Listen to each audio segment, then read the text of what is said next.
कहानी की शुरुआत होती है एक घर को दिखाते हुए जहाँ पर हम एक लड़की डार्सी को देखते हैं। उसके पास एक डॉल थी और वो उस डॉल से बातें भी कर रही थी। साथ ही साथ डार्सी कैबिनेट के अंदर छुपी हुई होती है। हमको ये पता चलता है कि वो अपने पिता से छुप रही होती है। अब डार्सी के पिता काफी ज्यादा एग्रेसिव और अब्यूजिव हैं और उसके पिता उसको ही ढूंढ रहे थे। साथ ही साथ वो बहुत ही ज्यादा गुस्से में भी लग रहा होता है। वो डार्सी को ढूंढ कर मारता है क्योंकि उसने घर को नीट एंड क्लीन नहीं रखा था। अब बात ये थी कि डार्सी की माँ इस दुनिया में नहीं थी। दरअसल उन्होंने खुद को ही खत्म कर लिया था। अब यहाँ डार्सी अपने पिता से माफी मांगने लगती है और ये कहती है कि वो उसका बेस्ट करने की कोशिश कर रही है, लेकिन उसे स्कूल जाना रहता है और यहाँ डार्सी दिन भर अपनी गुड़िया के साथ ही खेलती रहती है और इसी की वजह से उसके पिता आज चिढ़ गए थे और इसलिए वो उसकी डॉल को तोड़ने लगे। लेकिन डार्सी उसे रोकती है, लेकिन वो नहीं रुकते, जिसके चलते डार्सी अपने पिता को ही खत्म कर देती है। फिर इसके बाद सीन बदलता है जहाँ पर हम एस्ट्रिड को देखते हैं और एस्ट्रिड डार्सी की पड़ोसन होती है और वो उसकी दोस्त भी थी। वो अपने पिता फ्रेड के साथ रहा करती। साथ ही साथ एस्ट्रिड एक पैर से अनस्टेबल भी थी। खैर इसके बाद में वो अपनी क्लास के लिए पैदल जा रही होती है और हम ये देखते हैं कि डार्सी उसका इंतजार कर रही थी। जिसके बाद एस्ट्रिड डार्सी के घर के सामने आती है और डार्सी अचानक से उसके सामने आ गई थी और वो उसे ज्वाइन करती है। जिसके बाद दोनों साथ जाते हैं। अब यहाँ हम नोटिस करते हैं कि डार्सी और एस्ट्रिड काफी दिनों बाद बात कर रहे थे और इसका रीजन था डार्सी। पास्ट में डार्सी के साथ बहुत कुछ बीता था और इसी वजह से उसने लोगों से बातचीत करनी बंद कर दी थी और ऐसा उसके साथ क्या हुआ होगा हम ऑलरेडी देख चुके हैं। यहाँ पर डार्सी एस्ट्रिड से काफी अच्छे से बात कर रही थी और वो इसलिए क्योंकि डार्सी एस्ट्रिड को चाहती है। हालांकि उसने अपनी फीलिंग्स के बारे में अभी तक उसे नहीं बताया था, लेकिन वो उसको जल्दी बताने वाली थी और ऐसा वो सोच ही रही होती है। लेकिन उसके अरमानों पर पानी फिर जाता है क्योंकि वहाँ पर एस्ट्रिड का बॉयफ्रेंड ब्रैड अपनी कार से आ चुका था और इस बारे में डार्सी को पता तक नहीं था। अब एस्ट्रिड के बॉयफ्रेंड के साथ एस्ट्रिड की ही दो बदतमीज दोस्त भी होती हैं जिनका नाम फियोना और केओ है, जिसमें से फियोना डार्सी को देखकर मुंह बनाने लगती है। खैर एस्ट्रिड का बॉयफ्रेंड उसे कार में बुला रहा था, लेकिन एस्ट्रिड तो डार्सी के साथ ही रहती थी, इसलिए वो इसके लिए मना करने लगती है। तब डार्सी ये कहती है कि इट्स ओके। हालांकि वो ऐसा नहीं कहना चाहती थी, लेकिन फिर भी उसने कह दिया। जिसके बाद एस्ट्रिड अपने बॉयफ्रेंड के साथ कार से निकल जाती है। जिसके बाद में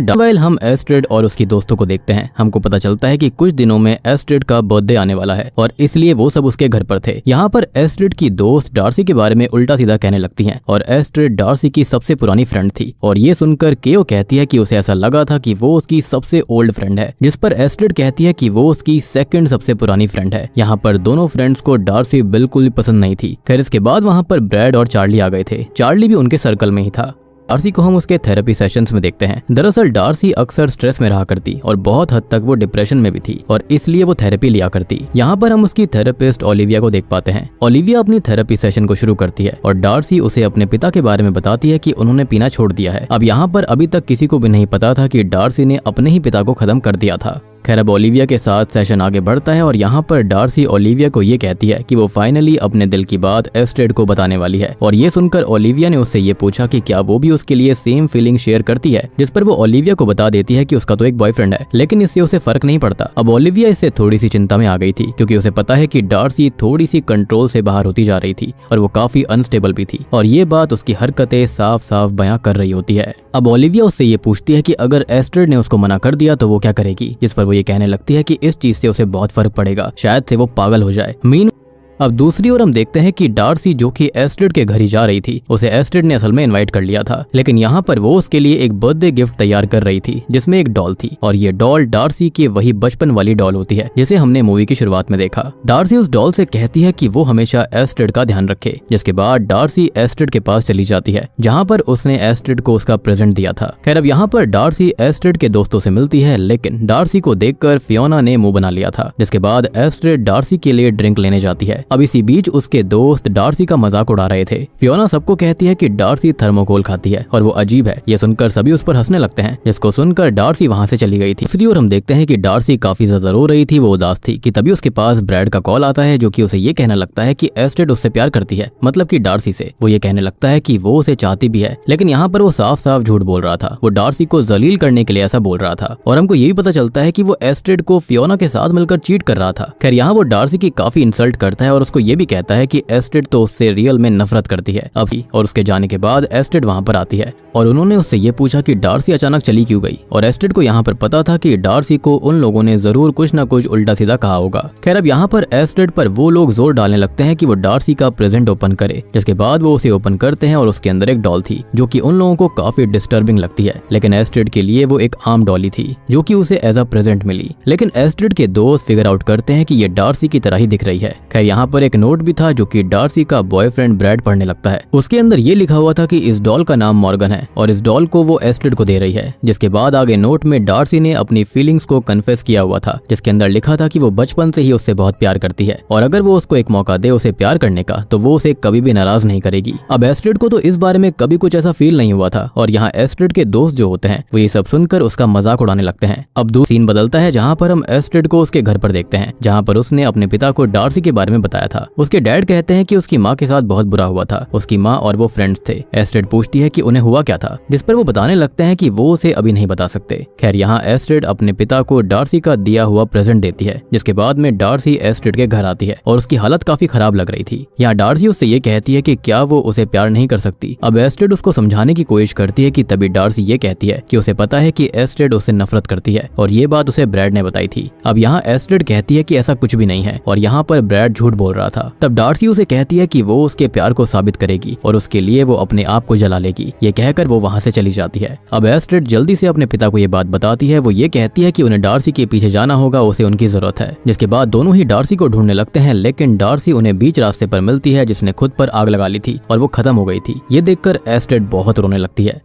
आता है जहाँ पर एस्ट्रिड सो रही थी और वो डॉल मॉर्गन भी उसके रूम में थी, जो कि अपना फेस टर्न कर देती है। जी हाँ, मतलब कुछ ना कुछ बहुत ही ज्यादा बुरा होने वाला था। अब अगले दिन एस्ट्रिड घर के अंदर होती है, जहाँ पर हम शर्ली को देखते हैं और शर्ली एस्ट्रिड के घर की मेड थी। जिसके बाद हमें हैरी को दिखाया जाता है जो कि ओलिविया से पूछताछ करने आता है, यानी कि डार्सी के बारे में। ओलिविया सब कुछ बता देती है कि डार्सी अक्सर डिप्रेशन में रहा करती थी। साथ ही साथ वो उसके पिता के बारे में भी बात करने लगते हैं। हैरी बताता है कि डार्सी के पिता गायब हो चुके हैं और उसे किसी ने कभी देखा ही नहीं। तब ओलिविया ये बताने लगती है कि डार्सी के पिता एक बहुत ही बड़े मेस थे और वो डार्सी को हमेशा परेशान करते रहते थे, तो हो सकता है कि वो नशे में कहीं पर चले गए होंगे। साथ ही साथ हमें डार्सी की माँ के बारे में पता चलता है, जिनका नाम ही मॉर्गन था। जी हाँ, और वो डॉल का नाम भी मॉर्गन है, यानी कि वो डॉल शायद से उसकी माँ ने ही डार्सी को दी थी।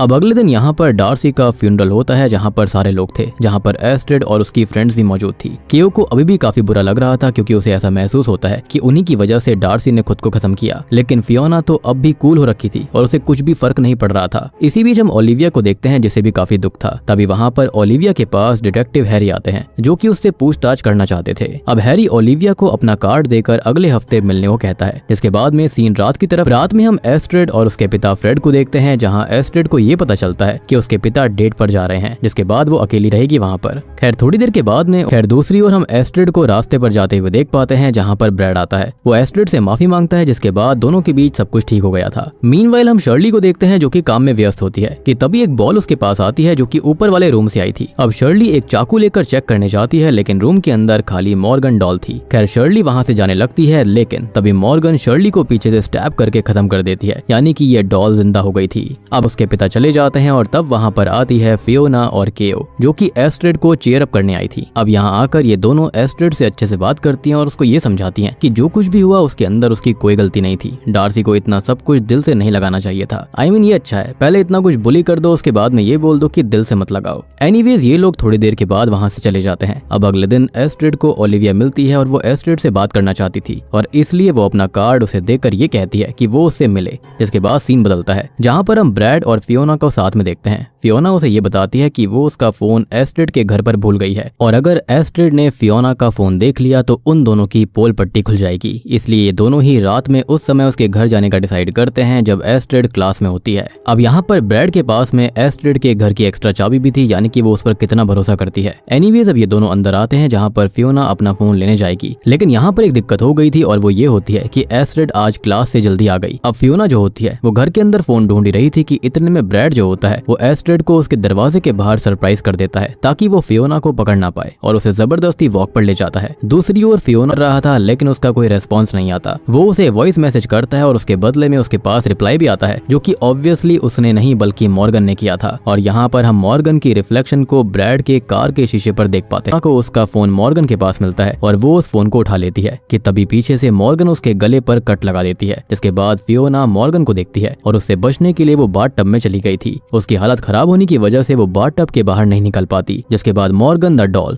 बाथटब के अंदर पानी फुल तरह से भर देती है और होता यह है कि इससे फियोना डूबकर मारी जाती है। अब सीन बदलता है जहाँ पर ब्रैड फियोना का अपनी कार में ही इंतजार कर हैं। अब अगला दिन आता है और आज असल में एस्ट्रिड का बर्थडे था। उसके तीनों दोस्त चार्ली, केओ और ब्रैड उसके घर पर आए थे, लेकिन वो घर पर नहीं होती। लेकिन ये लोग उसको सरप्राइज देना चाहते थे और इसलिए वो तैयारी करने लगते हैं। लेकिन वहाँ पर फियोना नहीं थी, लेकिन उसका मैसेज केओ के पास आया था और वो भी डॉल नहीं किया था। और वो लोग इस बात से अनजान थे कि वहाँ पर एक मॉर्गन नाम की डॉल है जो कि जिंदा है। तभी दूसरी ओर हम ओलिविया और एस्ट्रिड को एक साथ देखते हैं। एस्ट्रिड बताती है कि उसका ये पैर असल में एक्सीडेंट की वजह से डैमेज हुआ था और उस समय उसकी माँ भी उसके साथ थी जो कि खत्म हो गई थी। खैर बातचीत आगे बढ़ती है जहाँ पर एस्ट्रिड बताती है कि डार्सी ने उसे एक डॉल गिफ्ट करी है और ये सुनकर ओलिविया परेशान सी हो गई थी और वो उससे ये कहती है कि वो उसे डॉल दिखाए, जिसके बाद दोनों ही उसके घर के लिए निकल जाते हैं। तभी दूसरी ओर घर पर केओ और चार्ली बाहर कुछ सामान लेने जा रहे थे। इसी बीच ब्रैड के पास मैसेज आता है जहाँ पर फियोना उसे ऊपर बुला रही होती है। अब ये बात हमको पता है कि फियोना अब जिंदा नहीं है, लेकिन ये सब कुछ किसी और ने नहीं बल्कि उसी मॉर्गन ने किया था और ये सारी बातें ब्रैड नहीं जानता था। अब चार्ली और केओ तो निकल जाते हैं, लेकिन ब्रैड ऊपर चला जाता है जहाँ पर ब्रैड को फियोना की लाश मिलती है जिसको देखकर वो रो रहा था। लेकिन तभी मॉर्गन पीछे से आकर उसका रोना धोना बंद कर देती है और उसे हमेशा के लिए शांत कर देती है, यानी कि उसका वो सर ही तोड़ देती है। अब रात में एस्ट्रिड और ओलिविया एस्ट्रिड के घर पर आते हैं जहां पर एस्ट्रिड को सरप्राइज मिलता है। खैर एस्ट्रिड ओलिविया को अपने रूम में लेकर जाती है जहां पर वो उस डॉल को चेक करने लगती है। यहाँ पर वो एस्ट्रिड को बताती है कि डार्सी की माँ डॉल बनाया करती थी, लेकिन साथ ही साथ वो ब्लैक मैजिक और वुडू भी जाना करती। अब यहाँ पर ओलिविया ये मेक श्योर करने आई थी कि कहीं ये डॉल बिल्कुल एनाबेल डॉल जैसी शापित तो नहीं है। खैर अब ओलिविया उस डॉल को चेक करने लगती है और तभी ओलिविया के बाद में वहाँ पर एस्ट्रिड आती है जो कि ओलिविया को देखती है। अब तभी मॉर्गन डॉल जो होती है वो एस्ट्रिड के पास चलकर आने लगी थी, जिससे कि एस्ट्रिड काफी डर जाती है और तभी शॉकिंगली ये डॉल अपना मास्क हटाती है और उसमें से कोई और नहीं बल्कि डार्सी निकलती है जो कि जिंदा थी। जी हाँ, एस्ट्रिड से कहती है कि वो जाकर पार्टी एंजॉय करे, तब तक वो इस डॉल को चेक करेगी। जिसके बाद में ओलिविया देखती है कि उस डॉल के सर पर इंसानी बाल थे, मतलब कि उस डॉल पर वाकई में काला जादू और वुडू करा गया था। साथ ही साथ चेक करने पर उसे एक दांत भी मिलता है। अब वो जल्दी से पुलिस को कॉल करके बुलाती है, जिसके बाद ओलिविया एस्ट्रिड को बात करने के लिए बुलाने जाती है, लेकिन वापस आने पर वो डॉल उसे गायब मिलती है। जिसके बाद वो उस डॉल को ढूंढने लगती है, लेकिन वो डॉल मॉर्गन आकर ओलिविया को बेहोश कर देती है। खैर थोड़ी देर तो असल में हुआ ये था कि अब तक डार्सी ने ये सब नाटक किया था ताकि वो एस्ट्रिड के साथ रह सके उसके घर के अंदर, यानी कि वो डॉल बनकर, लिविंग डॉल बनकर वहां रह रही थी। लेकिन यहाँ पर उसने ये नाटक करने के लिए किसी और को जलाया और वो उसके पिता ही थे। जी हाँ, और इससे हुआ ये कि उसने अपने पिता की लाश को भी ठिकाने लगा दिया था। साथ ही साथ लाश बहुत ही ज्यादा सड़ गई थी। तो यहाँ पर पुलिस ने पहचान करने के लिए डेंटल डीएनए का सहारा लिया और यहाँ डार्सी ने अपने दांत को कॉप्स के पास रख दिया था, यानी कि लाश के पास, और उससे ही पहचान हुई थी कि ये लाश जो है वो डार्सी की है, लेकिन असल में वो उसके पिता की लाश थी। यानी कि आप देख रहे हो कि कितनी शातिर है वो। और ओलिविया ऐसी चीजों के बारे में पहले से ही जानती थी कि डार्सी का माइंड बिल्कुल अनस्टेबल है। खैर अब यहाँ डार्सी एक शॉकिंग बात को रिवील करती है कि जब उसकी माँ खत्म हुई थी तो उन्होंने खुद को खत्म नहीं किया था, बल्कि उसे उसके पिता ने खत्म किया। वो उसको ये बता देती है कि उसने उसकी लाइफ के कुछ टॉक्सिक लोगों को भी खत्म कर दिया है, जैसे कि वो मेड, फियोना और ब्रैड। वो उसको यही बताती है कि फियोना और ब्रैड तो उसको मिलकर चीट कर रहे थे, यानी कि उनका आपस में अफेयर था। ये सब सुनकर एस्ट्रिड को काफी बुरा लगता है, लेकिन यहाँ डार्सी उसको ये कहती है कि वो उससे बहुत प्यार करती है और ये सब उसने उसके लिए ही किया है और इसलिए अब वो उसको अपना ले। लेकिन एस्ट्रिड कुछ भी बोलने की हालत में नहीं थी, उसके लिए ये सब काफी शॉकिंग था। यहाँ पर अब डार्सी एस्ट्रिड से कहती है कि वो सभी लोगों को उसके घर से भेज दे, ये कहकर कि उसके पिता के साथ कुछ सीरियस दिक्कत हो गई है और इसलिए सबको यहाँ से जाना पड़ेगा, और अगर वो ऐसा नहीं करती तो डार्सी ओलिविया को खत्म कर देगी। जिसके बाद एस्ट्रिड ऐसा ही करती है, वो सबको वहाँ से भेज देती है। जिसके बाद वो रूम में आ गई थी जहाँ पर उसे उसके पिता की आवाज आती है जो कि घर लौट आए थे। अब एस्ट्रिड अपने पिता को आवाज देने वाली थी, लेकिन डार्सी उसका मुंह बंद कर देती है। जिसके बाद में डार्सी ये कहती है कि उसके डैड की भी उसको कोई जरूरत नहीं है, और तब एस्ट्रिड ये कहती है कि उसके पिता उसके लिए सब कुछ है। और ये सुनते ही डार्सी एस्ट्रिड को बेहोश कर देती है, क्योंकि अब वो उसके पिता को खत्म करने वाली थी।